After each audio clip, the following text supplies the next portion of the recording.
नमस्कार. ग्रेट भेटमध्ये तुमचं मनपूर्वक स्वागत. यावेळी मी दिल्लीत आहे आणि माझ्या सोबत आहेत डॉक्टर नरेंद्र जाधव. सध्या ते केंद्र सरकारच्या नियोजन आयोगाचे आणि राष्ट्रीय सल्लागार समितीचे सदस्य आहेत. नरेंद्र जाधव हे रिझर्व्ह बँकेचे चीफ इकॉनॉमिक ॲडवायझर होते. तशी पोस्ट त्यांच्यासाठी खास निर्माण करण्यात आली होती. त्यानंतर ते पुणे विद्यापीठाचे कुलगुरू होते. आयुष्यामध्ये अनेक महत्त्वाच्या जबाबदाऱ्या त्यांनी पार पाडल्या आहेत.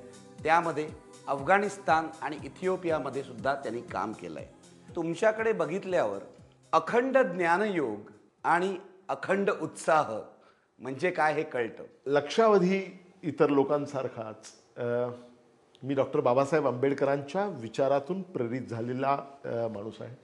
मला असं वाटतं की ज्यावेळी तुम्हाला खूप आवेगानं काही मांडायचं असतं त्यावेळी आणि ते करण्यासाठी लागणारी ऊर्जा आतूनच आपोआप येत असते. तुम्ही जिथून सुरुवात केली त्या वडाळ्यापासून प्रवास आहे आणि इथे येऊन पोचलात सत्तेच्या अतिशय जवळ. कसं पाहताय याकडे? जर तुम्ही अथक प्रयत्न करणार असाल, प्रयत्नांची पराकाष्ठा करणार असाल, तुमच्यापुढे जर उत्तुंग ध्येय असेल आणि त्याला जोड देणारी दुर्दम्य अशी इच्छाशक्ती तुमच्याकडे असेल तर तुम्ही खूप काही साध्य करू शकता. जातीय व्यवस्था आता संपलेली आहे असं मानणं हे तद्दन मूर्खपणाचं आहे असं मला वाटतं.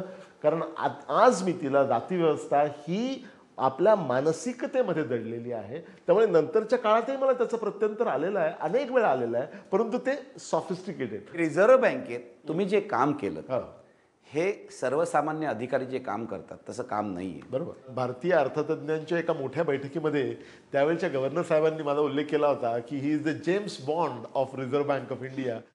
नंतरचा एक प्रसंग मला जो सांगायचा वाटतो तो म्हणजे इथिओपियामध्ये मला जे काम करायची संधी मिळाली. इथिओपिया सरकारला त्यांच्या चलनाचं अवमूल्यन करावं किंवा काय असा प्रश्न पडलेला होता आणि करायचं झालं ते किती प्रमाणात करावं आणि ते केल्यावर त्याचे काय परिणाम होतील याचा अभ्यास करायचा होता. आणि त्यांना IMF किंवा वर्ल्ड बँकेकडे जायचं नव्हतं आणि त्याच्याऐवजी त्यांनी मित्र देश म्हणून भारतीयांकडे तशी मागणी केली आणि भारत सरकारने मला तिथे पाठवलं होतं. इकडे इथिओपियाला जाताना तिथल्या बँकर्सना मी ट्रेन करायला गेलेलो आहे असं कागदोपत्री दाखवलं होतं आणि खरं मिशन माझं हे होतं.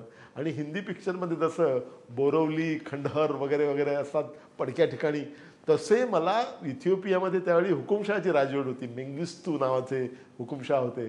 तर त्यांच्याबरोबर आणि त्यांच्या फायनान्स मिनिस्टरबरोबर माझी अदिस अबाबा शहराच्या बाहेर खंडहरमध्ये वगैरे आमची भेट व्हायची. वैराण जागेमध्ये भेट व्हायची आणि तिथे तो 10 लिमोझिन घेऊन तो हुकुमशाह येत असे आणि त्या काळ्या लिमोझिन असायच्या आणि त्यातल्या कुठल्या कारमध्ये बसलेला आहे हुकुमशाह हे सिक्युरिटीला सुद्धा माहीत नसायचं.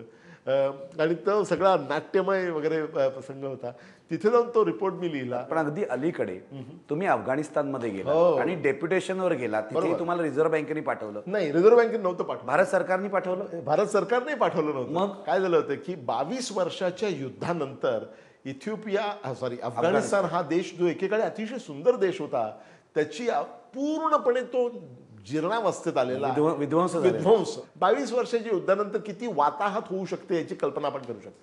त्या अर्थव्यवस्थेला पुन्हा उभारी देण्यासाठी त्यांना योग्य व्यक्तीची निवड करायची होती. अमेरिकन सरकार आणि इतरांचं नियंत्रणही तिथे होतं, मिलिटरी होती, अजूनही आहे. मात्र आर्थिक नियंत्रण USAIDच्या लोकांच्याकडे होतं. तर त्या USAIDने आंतरराष्ट्रीय पाहणी करून व्यक्तींची निवड केली. त्याच्यामध्ये माझी निवड करण्यात आली आणि रिझर्व्ह बँकेने मला परवानगी दिली. मी मनमोहन सिंग यांच्याकडे जाऊन त्यांची परवानगी घेतली कारण मी त्यांना गुरुस्थानी मानतो म्हणून. आणि त्यांना विचारलं, ते म्हणाले की थोड्या वेळासाठी जा, जास्त वेळ जाऊ नकोस आणि आपलं कुटुंब अजिबात घेऊन जाऊ नकोस.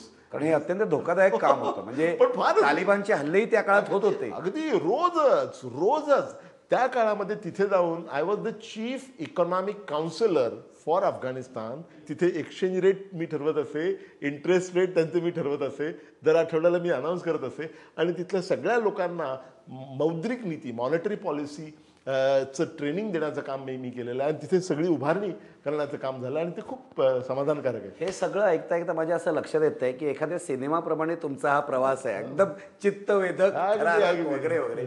अफगाणिस्तानमधून तुम्ही पुण्यात आलात, पुणे विद्यापीठाचे कुलगुरू बनला. बरोबर. कसं झालं हे? काय केलं तुम्ही पुणे विद्यापीठात? मला अगदी आठवतं की अफगाणिस्तानमध्ये काम करत असताना एक दिवशी संध्याकाळी माझ्या पत्नीचा फोन आला आणि सगळ्या गोष्टी तिने केल्या इकडच्या तिकडच्या. आणि अचानक आठवल्यासारखं तिने मला विचारलं, अहो तुम्हाला कुलगुरू व्हायचं आहे का? कुलगुरू व्हायचं आहे का? माझा ठोका चुकला, कारण ते मी शिक्षक आहे तुम्हाला सांगितलं तर मी म्हटलं कुठलं विद्यापीठ, कारण मला मुंबई विद्यापीठ अजिबात नको होतं. ते माझं विद्यापीठ असलं तरी, कारण त्याची अवस्था काय आहे ते आपल्याला माहिती आहे. पुणे विद्यापीठ, ती म्हणाली पुणे विद्यापीठ. मी क्षणभर थांबलो आणि 20 सेकंदानंतर लगेच तिला सांगितलं मी घेतो. तो फोन कोणी केला तेही तुम्हाला सांगतो, कारण माझं सगळं इट्स अन ओपन बुक.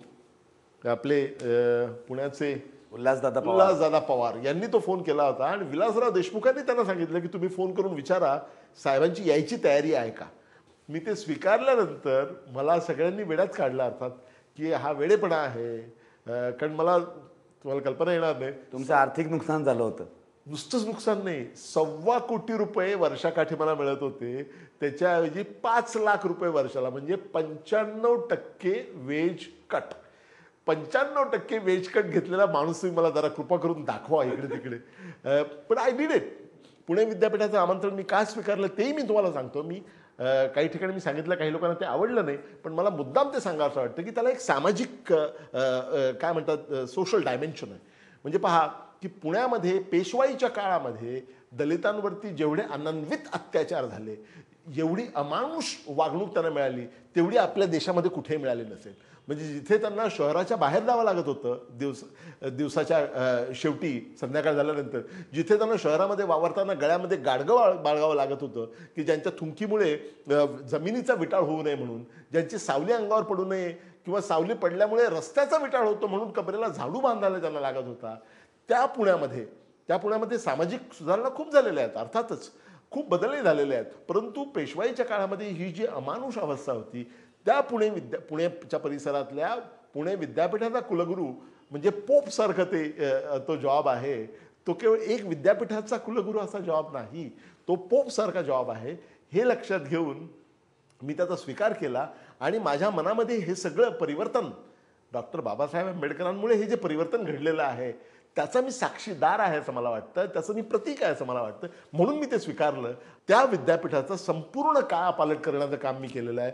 मी सगळ्या कॉलेजच्या प्रिन्सिपल्सना बोलून सांगितलं की तुम्ही प्रत्येक कॉलेजने आपल्या परिसरातलं एक गाव दत्तक घ्यायचं आणि 3 वर्षामध्ये त्या गावाचं संपूर्ण कायापालट घडवून आणायचा, संपूर्ण कायापालट.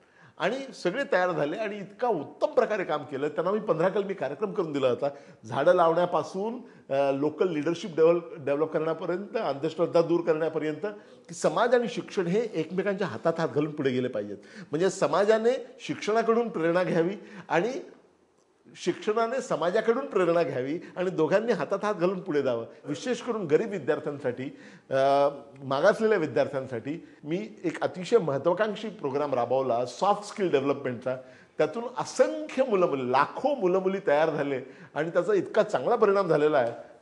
हे अमेरिकेमध्ये आफ्रो एशियन विद्यार्थ्यांसाठी जशा प्रकारचं स्किल डेव्हलपमेंट होतं तशाच प्रकारचं. तुम्हाला सांगतो ना, एक भिल्ल समाजाची मुलगी एअरोस्टेस झाली आणि तिने मुलाखत देताना सांगितली की केवळ या जाधव सरांनी केलेल्या प्रोग्राममुळे आम्हाला प्रेरणा मिळाली म्हणून मी प्रयत्न केला, नाही तर मला तर असा प्रयत्नही कधी करायचा नव्हता, माझ्या मनातही आलं नव्हतं आणि त्याच्यामुळे मला यश मिळालेलं आहे.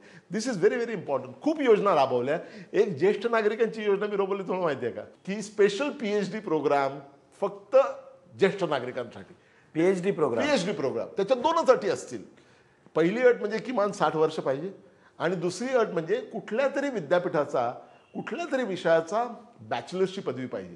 आणि मी पहिला विद्यार्थी कोण घेतला असेल तुम्हाला माहिती आहे का? तुमचे मित्र प्रकाशभाई मोहाडीकर, वय वर्ष 91. Prakashbhai Mohadikar was my first student, 91 years old. 6 महिन्याच्या आत मी पुणे विद्यापीठातून नियोजन आयोगामध्ये यायच्या काळामध्ये सरकारने UGCने सांगितलं की हे चालणार नाही, तुम्ही PhDच्या अटी शिथिल करू शकत नाही, आमच्या फार कठीण अटी असतात, त्या अटी तुम्ही, ते सब घोडे 12% अशा प्रकारची मनोवृत्ती असलेले हे सगळे ब्युरोक्रॅट असतात. हे अत्यंत महत्त्वाचं, सामाजिकदृष्ट्या फार महत्त्वाचं होतं. त्यांनी सांगितलं की तुम्हाला हे करता येणार नाही, त्यांनी ते बंद पाडलं.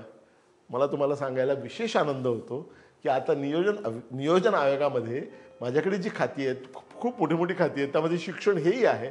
आत्ता 12वी योजना जी आम्ही नुकतीच फायनलाइज केली आहे, त्यामध्ये आता UGCला मी निर्देश दिलेले आहेत की त्यांनी सगळ्या विद्यापीठांमध्ये ज्येष्ठ नागरिकांसाठी PhD सुरू करावी, सगळ्या विद्यापीठांमध्ये. म्हणजे नियोजन आयोगामध्ये येऊन तुम्ही UGCला सरळ करण्याचं काम केलं. अगदी अगदी इन मेनी वेज. म्हणजे त्यांनी त्यावेळी मी व्हाईस चान्सलर असताना ते बंद पाडलं होतं. अत्यंत महत्त्वाची योजना असून सुद्धा आता ती त्यांना कंपल्सरी करण्यात आलेली आहे आणि त्यांच्या वतीनं आता सगळ्या विद्यापीठांना ती 12व्या योजनेमध्ये कंपल्सरी होण्याची शक्यता आहे.